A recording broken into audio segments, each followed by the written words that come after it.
الحمد للہ رب العالمین والصلاة والسلام علی سید الانبیاء والمرسلین اما بعد فاعوذ باللہ من الشیطان الرجیم بسم اللہ الرحمن الرحیم الصلاة والسلام علیک یا رسول اللہ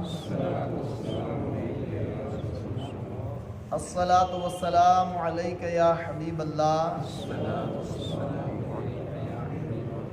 وعلا آلک وصحابک یا نور اللہ صلی اللہ تعالی علیہ وسلم۔ فرمان مصطفیٰ صلی اللہ تعالی علیہ وسلم، قیامت کے دن اس کی ہولناکیوں سے جلد نجات پانے والا تم میں سے وہ شخص ہوگا جو بکثرت مجھ پر درود شریف پڑھنے والا ہوگا۔ صلو علی الحبیب صلی اللہ تعالی علی محمد صلی اللہ تعالی علیہ وسلم۔ گزشتہ درس میں بھوک کے ذریعے نفس کو کس طرح اعتدال پر لانا اور کھانے میں کیا کیا احتیاطی کرنا، یہ آپ حضرات کے گوشے گزار کرنے کی سعادت حاصل کی۔ حضرت سیدنا سہل بن عبداللہ تستری علیہ رحمۃ اللہ الولی کے بارے میں منقول ہے کہ آپ سے پوچھا گیا کہ راہ سلوک میں آپ کی حالت کیا تھی؟ آپ نے مختلف ریاضتوں کے بارے میں بتایا۔ ان میں سے ایک یہ تھی کہ ایک مدت تک بیری یعنی بوئڑی کے پتے بطور خوراک استعمال کرتے رہے، اور ایک ریاضت یہ تھی کہ آپ 3 سال تک انجیر کوٹ کر کھاتے رہے، اور فرمایا 3 سال تک 3 درہم کی غذا پر گزارا کرتا رہا۔ پوچھا گیا کہ اس وقت آپ کی حالت کیا ہے، اس وقت کیفیت کیا ہے؟ ارشاد فرمایا اب نہ کوئی مقدار مقرر ہے اور نہ وقت مقرر ہے۔ آپ کے کہنے کا مطلب یہ نہیں کہ اب میں زیادہ کھاتا ہوں، بلکہ مراد یہ ہے کہ جو میں کھاتا ہوں اس کی میں نے کوئی ایک مقدار مقرر نہیں کی ہے۔ یعنی جب نفس کو اعتدال پر لانا تھا، جب اس کے ساتھ مجاہدہ کرنا تھا تو اس طرح کیا کہ بیری کے پتوں پر گزارا کیا، 3 درہم پر گزارا کیا۔ لیکن جب نفس اعتدال پر آ گیا اور نفس جب قابو میں آ گیا تو اس کے بعد اب وہ نہ تو کھانے کی مقدار مقرر ہے اور نہ کھانے کا وقت مقرر ہے۔ حضرت سیدنا معروف کرخی رحمۃ اللہ علیہ کی خدمت میں اچھے اور عمدہ کھانے تحفتاً بھیجے جاتے، تو آپ انہیں تناول فرماتے یعنی کھاتے۔ آپ سے عرض کی گئی کہ آپ کے بھائی بشر حافی تو اس قسم کے کھانے نہیں کھاتے۔ ارشاد فرمایا کہ میرے بھائی بشر کو تقویٰ نے روک رکھا ہے اور مجھے معرفت نے وسعت اور کشادگی دے رکھی ہے۔ پھر فرمایا کہ میں تو اپنے مولا عز و جل کے گھر میں مہمان ہوں، مجھے وہ کھلاتا ہے تو کھاتا ہوں، وہ بھوکا رکھتا ہے تو صبر کرتا ہوں، مجھے اعتراض اور فیصلے سے کیا سروکار؟ یعنی پتہ یہ چلا کہ معرفت کے حصول کے لیے تقویٰ اور پرہیزگاری ضروری ہے، اور تقویٰ کے حصول کے لیے بہت ساری باتیں کی گئی۔ اس میں سے کم کھانا بھی ہے، نفس کو بھوکا رکھ کے کمزور کرنا ہے، اس کو توڑنا ہے، یہ ساری باتیں تقویٰ کے حصول میں آتی ہیں۔ اور جب تقویٰ اختیار کر لیتا ہے بندہ، تقوی کی اعلیٰ ترین بلند منزل پر فائز ہو جاتا ہے، اور اللہ تبارک و تعالیٰ اپنی معرفت اس کو عطا فرما دیتا ہے، تو پھر وہ بندہ جو کھاتا ہے چاہتا ہے کھاتا ہے، جس سے چاہتا ہے پرہیز کرتا ہے۔ لیکن اس وقت جو ہے اس کی کیفیت یہ ہوتی ہے کہ جو رب تبارک و تعالیٰ اس کو کھلاتا ہے وہ کھاتا ہے، جب رب تبارک و تعالیٰ اسے بھوکا رکھتا ہے تو وہ صبر کے ساتھ بخوشی بھوکا رہتا ہے۔ یعنی معرفت حاصل ہونے کے بعد حصول معرفت کے بعد نہ تو کھانے کی کوئی مقدار مقرر ہوتی ہے اور نہ اس کا وقت مقرر رہتا ہے۔ حضرت سیدنا ابراہیم بن ادہم رحمۃ اللہ علیہ نے اپنے ایک مسلمان بھائی کی طرف کچھ درہم بھیجے اور ارشاد فرمایا کہ ہمارے لیے ان درہموں سے مکھن، شہد اور میدے کی روٹی لے لو۔ عرض کی گئی، اے ابو اسحاق،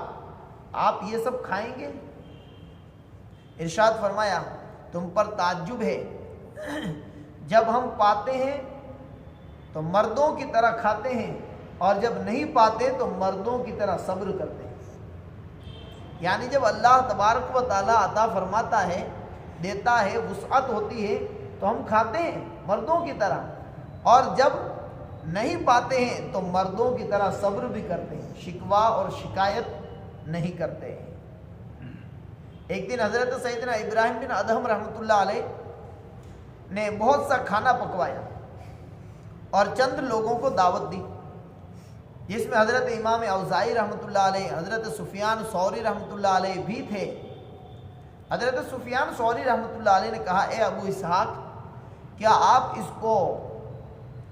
کو اس کے اسراف کا خوف نہیں؟ آپ نے فرمایا، کھانے میں اسراف نہیں ہوتا، اسراف تو لباس، مال اور متاع میں ہوتا ہے۔ جو شخص محض تقلید کرتے ہوئے سننے اور نقل سے علم حاصل کرتا ہے،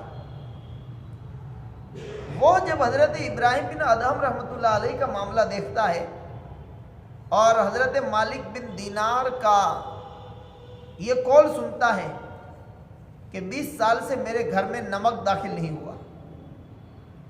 حضرت سری سکتی رحمۃ اللہ علیہ کے بارے میں یہ سنتا ہے کہ انہوں نے 40 سال تک کھجور کے شیرے میں گاجر ڈبو کر کھایا، گاجر ڈبو کر کھایا نہیں، گاجر ڈبو کر کھانے کی خواہش رہی لیکن انہوں نے نہیں کھایا۔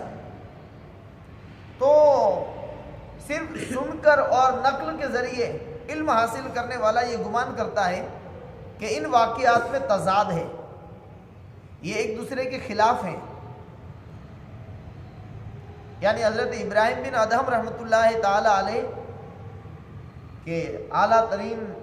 کھانے ان کو تحفتاً بھیجے جاتے تو وہ کھاتے تھے، اور سری سکتی رحمۃ اللہ علیہ اور مالک بن دینار رحمۃ اللہ علیہ کہ 20 سال سے گھر میں نمک داخل نہیں ہوا، حضرت سری سکتی رحمۃ اللہ 40 سال تک کھجور کے شیرے میں گاجر ڈپو کر کھانے کی خواہش کو انہوں نے پوری نہیں کی، حالانکہ یہ بھی اللہ والے، وہ بھی اللہ والے ہیں۔ تو ان واقعات میں تضاد ہے اور یہ سمجھتا ہے کہ یہ ایک دوسروں کے مخالف ہیں، وہ حیران ہو جاتا ہے اور اس بات کا یقین کر لیتا ہے کہ ان میں سے کوئی خطا پر ہے، یعنی ان میں سے کوئی ایک غلطی پر ہے، یہ وہ سوچ لیتا ہے۔ لیکن علم کے اسرار اور رموز سے باخبر شخص جو ہوتا ہے وہ جانتا ہے کہ ان میں سے ہر ایک حق پر ہے، کیونکہ اختلاف احوال کے اعتبار سے پھر ان مختلف حالتوں کو محتاط اور سمجھدار آدمی سمجھ سکتا ہے،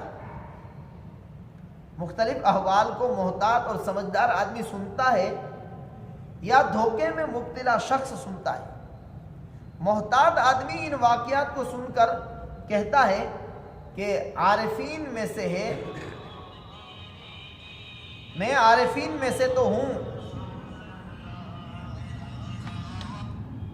نہیں کہ اپنے نفس سے نرمی برتوں، یعنی میں عارفین میں سے تو ہوں نہیں کہ میں اپنے نفس کے ساتھ نرمی برتوں، اور میرا نفس حضرت سیدنا سری سکتی رحمۃ اللہ علیہ اور مالک بن دینار رحمۃ اللہ علیہ سے زیادہ اطاعت گزار بھی نہیں ہے، جبکہ یہ حضرات تو خواہشات سے بچنے والے تھے، لہٰذا وہ ان کی پیروی کرتا ہے۔ اور دھوکے کا شکار شخص یہ کہتا ہے کہ میرا نفس حضرت ابراہیم بن ادہم اور معروف کرخی رحمۃ اللہ علیہ کے نفس سے زیادہ نافرمان نہیں ہے، لہٰذا میں ان کی پیروی کرتے ہوئے اپنے کھانے کی مقدار مقرر نہیں کروں گا، جو چاہوں گا کھاؤں گا، اور میں بھی اپنے مولا کے گھر کا مہمان ہوں، مجھے اعتراض سے کیا واسطہ۔ پھر اگر کوئی شخص اس کے حق میں یا اس کی عزت کرنے یا مال جاہ مرتبے کے سلسلے میں کس قسم کی کوتاہی کرتا ہے تو اس پر قیامت آ جاتی ہے اور یہ اعتراض کرنے لگتا ہے۔ شیطان کے لیے بے وقوفوں کے ساتھ کھیلنے کا ایک وسیع میدان ہے۔ کھانے اور روزہ رکھنے میں کوئی مقدار مقرر نہ کرنا، خواہشات کے مطابق کھانا اس شخص کو زیب دیتا ہے جو ولایت اور نبوت کے نور سے دیکھتا ہے۔ اس کے اور اس کے رب کے درمیان کشادگی اور تنگی بھی علامات ہوتی ہیں، یعنی کھانا میسر ہونا اور نہ ہونا بھی علامت ہے، اور یہ اسی صورت میں ہوتا ہے کہ جب نفس خواہشات اور عادات کی پیروی سے مکمل طور پر نکل جائے، حتیٰ کہ اس کا کھانا بھی رضائے الہی کی نیت سے ہوتا ہے، اور کھانے سے بچنا اور بھوکا رہنا یہ بھی اللہ تبارک و تعالیٰ کی رضا کے لیے ہوتا ہے۔ یوں وہ اپنے کھانے اور نہ کھانے کے معاملے میں اللہ عز و جل کی خاطر عمل کرتا ہے۔ ایسے افراد کو حضرت سیدنا عمر فاروق اعظم رحمۃ اللہ رضی اللہ تعالیٰ عنہ سے دانائی اور دور اندیشی سیکھنی چاہیے۔ کہ آپ کو یہ معلوم تھا کہ نبی کریم صلی اللہ تعالیٰ علیہ وسلم شہد کو پسند فرماتے تھے اور اسے تناول بھی فرماتے تھے، پھر بھی خود کو آپ صلی اللہ علیہ وسلم پر قیاس نہیں کیا، بلکہ جب آپ کی بارگاہ میں شہد ملا ٹھنڈا پانی پیش کیا گیا تو برتن کو اپنے ہاتھ سے گھمانے لگے اور ارشاد فرمایا کہ اسے پیوں گا تو مزہ تھوڑی دیر میں چلا جائے گا، سواد جو ہے وہ تھوڑی دیر میں چلا جائے گا، لیکن اس کا مواخذہ اور اس کا حساب تو میرے ذمہ باقی رہے گا، اس حساب سے مجھے دور کرو۔ چنانچہ آپ نے اس کو چھوڑ دیا۔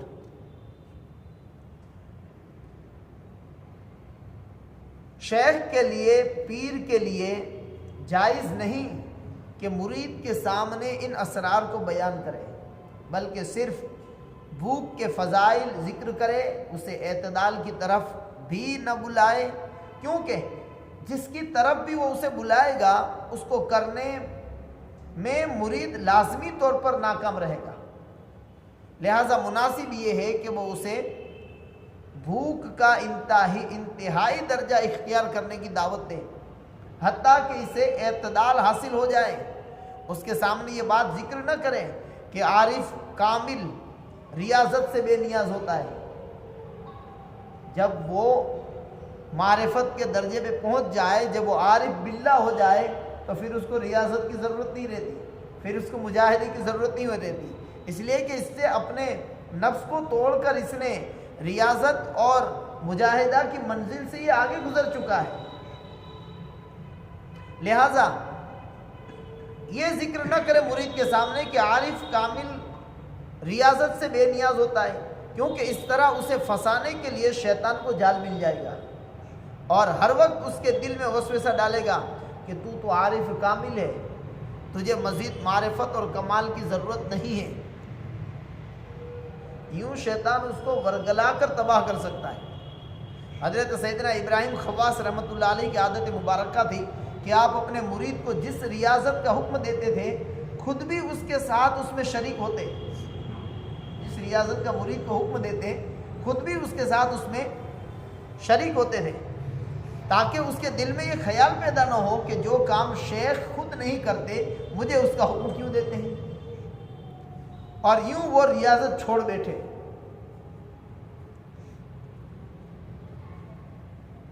قوی شخص جب دوسروں کو ریاضت سکھانے اور اس کی اصلاح کرنے میں مشغول ہو تو ان کی طرح عمل کرتے ہوئے انہیں سعادت کی طرف لے جانے میں نرمی برتتے ہوئے اسے کمزور لوگوں کے درجے میں اترنا ضروری ہے، اور اس میں انبیاء کرام اور اولیاء اعظام کی بڑی آزمائش ہوتی ہے۔ جب اعتدال کی حد ہر شخص کے حق میں پوشیدہ ہے تو عقل مندی اور احتیاط اسی میں ہے کہ شیخ مرید کو کسی بھی حالت میں نہ چھوڑے۔ یہی وجہ ہے کہ امیر المؤمنین سیدنا عمر فاروق اعظم رضی اللہ تعالیٰ عنہ نے اپنے صاحبزادے حضرت عبداللہ بن عمر رضی اللہ تعالیٰ عنہ کو اس طرح ادب سکھایا۔ کس طرح سکھایا؟ آپ ان کے پاس تشریف لے گئے، انہیں گھی سے پکا ہوا گوشت کھاتے ہوئے پایا اپنے بیٹے کو گھی سے پکا ہوا گوشت کھاتے ہوئے پایا تو ان پر درہ بلند کرتے ہوئے فرمایا،